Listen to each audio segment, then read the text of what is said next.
Hey, I'm Thompson, and I'm here to give a little bit more in-depth tutorial on the most difficult technique on the trumpet, which is the 4-octave glissando. Bar none, it's the most difficult. I don't care who you are, where you live, and how good a player you are. The 4-octave glissando is the most difficult technique to execute. That said, this does not take quite a lot of talent, folks.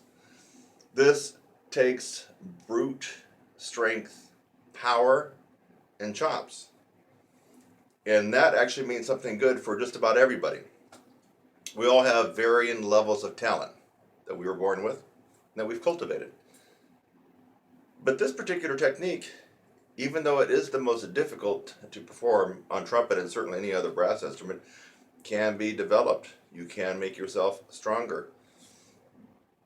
Yeah, so it's not a matter of how talented you are. It's a matter of going through the process. And for most people, they don't know what that process is.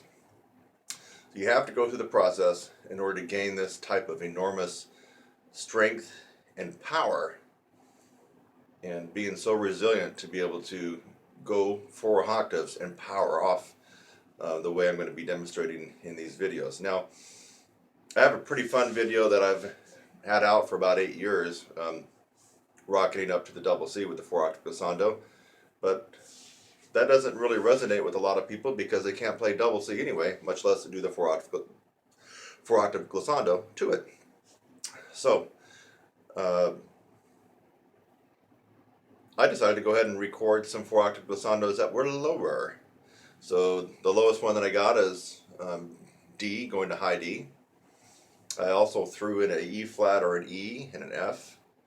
I believe also double high F sharp, and then finally the last note in upper register for trumpet, which is a double high G. And just for giggles, I threw in a 4-octave glissando going to double high A, and also double high B flat. So somewhere in there, you can start working. Now, the thing about it is, you're not going to be arriving to the land of milk and honey as far as range and endurance just by working this one technique only. In fact, if you've even looked at my website, TRUMPETSIZZLE.com, you'll see right there in big red letters, 75 techniques upper register program. This is one of them. This is one of them. 4-octave glissando is one of them. It's the most difficult. But think about it.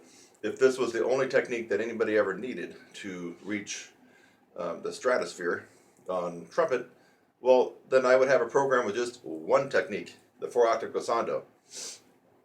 And that should tell you that increasing your range, flexibility, endurance is not a matter of a quick tip or trick or something that I can say, here, just try this for a little bit and you're going to be playing like Maurice Andre or Maynard Ferguson.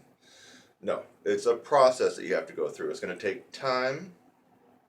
You got to have the right roadmap.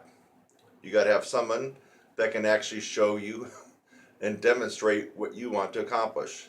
Not some teacher that's just telling you what they think they know, but they can't demonstrate it. You need to go through the process with somebody that actually can walk the walk. Not just talk the talk, walk the walk. If you've made that decision for yourself, and you actually want to do something and change the way you play for the better. And let's face it, any kind of brass instrument is a physical instrument. It's a physical instrument no matter what anybody else tells you. Why don't you practice music? Why do you spend your time working on range? Why do you spend your time working on your sound? Why do you spend your time double tonguing? Well, the thing is, this instrument doesn't come with all the notes that you have on a piano. A 3-year-old can take their little tiny finger and play the highest note on a piano. We cannot do that on this instrument. We have to spend time on the physical part in order for us to actually make music. You spend all your time just making music without working on the physical part, you won't be sounding too good on that music at all. So I hope this made sense to you.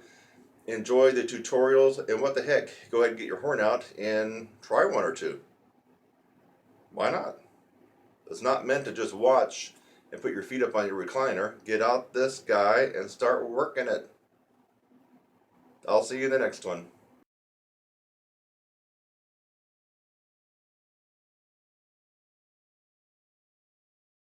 Alright, we're going to try the 4-octave glissando on pedal A, rocketing up to double high A. So now we're out of upper register, we're a little bit into the extreme upper register.